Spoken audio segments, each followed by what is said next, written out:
Class third chapter 10 पक्षियों की सीख। इसमें एक बच्चे के बारे में बताया गया है जो बहुत आलसी है और पक्षियों से हमें क्या शिक्षा मिलती है वो भी बताया गया है। एक बूढ़ी दादी थी, उसका एक पोता था। पोता मतलब बेटे का बेटा। नाम था बिट्टू। बहुत आलसी था। बूढ़ी दादी को यही चिंता सताए रहती कि इसे कब समझ आएगी। उसी घर में गौरैया घोंसला बनाकर रहती थी। दादी को इतना परिश्रम करते देख उसे भी बुरा लगता था। एक दिन उसने बिट्टू से कहा, अरे बिट्टू, तुम इतने मोटे तगड़े हो, कुछ काम क्यों नहीं करते? मतलब गौरैया एक पक्षी है, चिड़िया, वो भी रहती थी। वो देखती थी यार दादी तो सारे दिन मेहनत करती रहती है, लड़का बड़ा नालायक सा है। तो उसने कहा कि तुम इतने अच्छे हट्टे कट्टे हो, कुछ काम क्यों नहीं करते? तो वो बोला, तू कौन सा बहुत काम करती है, बस उड़कर आ जाती है। बड़ी आई मुझको कहने वाली। बिट्टू ने कहा, मैं सिर्फ उड़ती नहीं हूँ, खाना ढूंढकर बच्चों को खिलाती हूँ और स्वयं भी खाती हूँ। चिड़िया होती है ना, जैसे यूं देखे दाना लेके आई, अपने घोंसले में डाल दिया, पिंजरे उसमें उसके बच्चे होते हैं, वो खिलाती है। तो उसने कहा, मैं सब कुछ करती हूँ। 1000 बार उड़ के जाओ, उससे मुझे क्या? मुझे कुछ कहा तो मैं तेरा घोंसला उजाड़ दूंगा, समझी? बिट्टू ने गुस्से में कहा। गौरैया डर गई। उन्होंने कहा, तू कहीं भी उड़, कुछ भी कर, मुझे मत सिखा, और नहीं तो मैं तेरा घोंसला वोंसला तोड़ दूंगा। अब चिड़िया को लग गया भाई कभी तोड़ दे। तो वो डर कर उड़ गई। गौरैया ने आलसी बिट्टू को सही राह पर लाने का निश्चय किया। गौरैया दादी के पास गई और दादी से कहने लगी, दादी, तुम रोज बिट्टू को समय पर खाना खिलाती हो? दादी ने कहा, हाँ मैं खिलाती हूँ, तो इसी कारण वह आलसी बन गया। यदि तुम मेरी बात मानो, वह मेहनती बन जाएगा। अब चिड़िया क्या होती है, चिड़िया का बच्चे जब छोटे होते हैं, जितने उनके पंख नहीं आते, इतने तो उनको ला ला के खिलाती है। उसके बाद वो फिर खुद उड़ने लगते हैं, फिर चिड़िया नहीं उनको ला के खिलाती। तो लेकिन केवल इंसान का ही ये होता है कि मदर जो है वो है होने तक भी, कभी तक भी, जब तक खाना बना के खिलाती रहती है। बाकी और पक्षियों वगैरह में ये नहीं है। तो उसने उनको भी समझाया, भाई तुम उसे रोज देती देती हो समय पे, तो कुछ करने की जरूरत ही नहीं पड़ती। तो वो आलसी बन गया। अब तुम उससे थोड़ा सा करो, मेहनती बनाओ। ठीक है भाई, मान लूंगी तुम्हारी बात, बताओ क्या करूं? अगले दिन बिट्टू खाना खाने बैठा, पर उसे दादी कहीं दिखाई नहीं। उसने दादी के कमरे में जाकर देखा, दादी कंबल ओढ़ के लेटी है। ये लेटी और देख रहा है कढ़ाई में तो कुछ है ही नहीं। दादी, मुझे भूख लगी है, खाना दे दो। तो मुझे बुखार है, मैं खाना नहीं पका सकती, लकड़ी भी खत्म हो गई, जंगल जाओ लकड़ी ले आओ, फिर मैं किसी तरह से बना दूं। कौन जाए लकड़ी लेने? यह कहकर बिट्टू वहीं पड़ा। थोड़ी देर बाद उसने बहुत तेज भूख लगी। रसोई घर का कोना कोना ढूंढ लिया, पर उसे खाने के लिए कुछ नहीं मिला। कुछ बनाया ही नहीं आज उन्होंने। निराश होकर बिट्टू कुल्हाड़ी उठाकर चल दिया। वह भूख और प्यास से तो थका था ही, इसलिए एक पेड़ के नीचे सो गया। वहां पहुंच गया, वहां भी जाके सो गया। टक टक की आवाज से बिट्टू की आंख खुल गई। उसने पेड़ के तने पर रंग बिरंगी चिड़िया को पेड़ के तने में चोंच मारी है। बिट्टू बोला, कौन इतना शोर मचा रहा है? मुझे कटफोड़ा कहते हैं, मैं ही आवाज कर रहा हूँ, उसने कहा।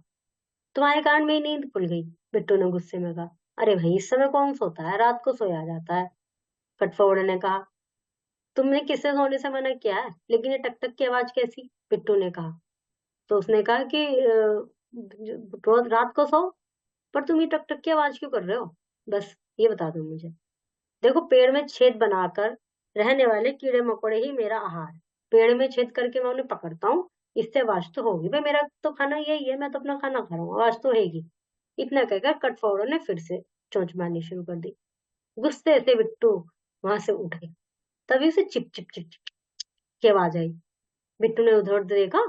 पौधों के फूलों पर छोटे छोटे पक्षी एक फूल से दूसरे फूल पर उड़कर अपनी अपनी लंबी चोंच चोंच से फूलों का पराग पी रहे हैं, फूलों के अंदर से वो खा रहे हैं, चींची चींची आवाज कर रहे हैं।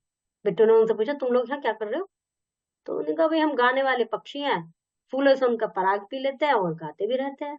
पक्षी ने कहा, गायक पक्षी ने, इतने छोटे होकर भी पेट भरने के लिए कितनी मेहनत करते हो? बिट्टू को आश्चर्य हो। गायक पक्षी ने उससे पूछा, तुम क्या काम करते हो? बिट्टू तो कुछ करता ही नहीं था। बिट्टू तो उत्तर नहीं दे सका, उन्होंने सिर झुका लिया। उसने निश्चय किया कि वह मेहनत करके ही खाए। यहाँ पीने का पानी कहाँ है, बिट्टू ने पूछा। तो उसने कहा, थोड़ी सी दूर एक तालाब है। बिट्टू तालाब की ओर बढ़ा। वहां सफेद पक्षी उड़ना छोड़ दोनों पंख बंद बंद कर अचानक पानी में डूब गया। बिट्टू को आश्चर्य हुआ, यह कौन है, पानी में क्यों डूबा? एक सफेद रंग का पक्षी ऐसे बंद करके पानी में डूब गया। इतने में पक्षी पानी से बाहर निकला। उसकी तलवार जैसी लंबी चोंच में एक मछली थी। पास ही एक चट्टान पर बैठकर वो मछली खाने लगा। मतलब वो मछली को लेने पानी में डूबा था, फिर उसको बैठ के खाने लगा। वह पक्षी वक्त था। वह एक पक्षी होता है, पानी पीकर बिट्टू आगे बढ़ा। उसने देखा एक पेड़ पर चमकीला हरा, नीचे सफेद, लाल, भूरा सिर, भूरे पंख, लंबी पूंछ एक पक्षी टिट टिट कर रहा था।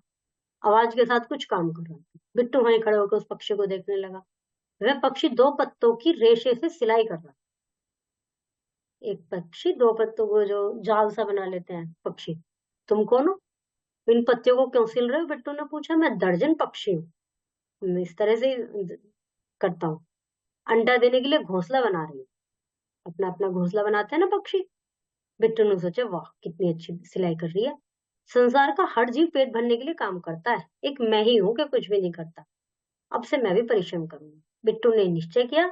उसने जंगल में सूखी लकड़ियां चुनी, घर आ गया। अब बिट्टू खूब मेहनत करता, दादी माँ की सेवा करता और सभी से प्रशंसा पाता। गौरैया, सफेद वाला पक्षी, तालाब में।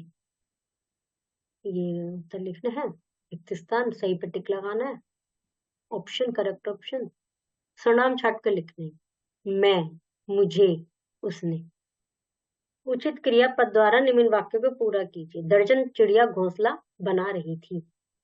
एक सफेद रंग का लंबी चोंच वाला पक्षी तालाब में मछली ढूंढ रहा था। कटफोड़ा अपनी चोंच से पेड़ में छेद कर रहा था। और नीचे दिए गए शब्दों में अन्य शब्द इनमें कोई अन्य शब्द छुपा है, जैसे ताप, काल, ये आपको करने हैं। Okay, chapter is completed.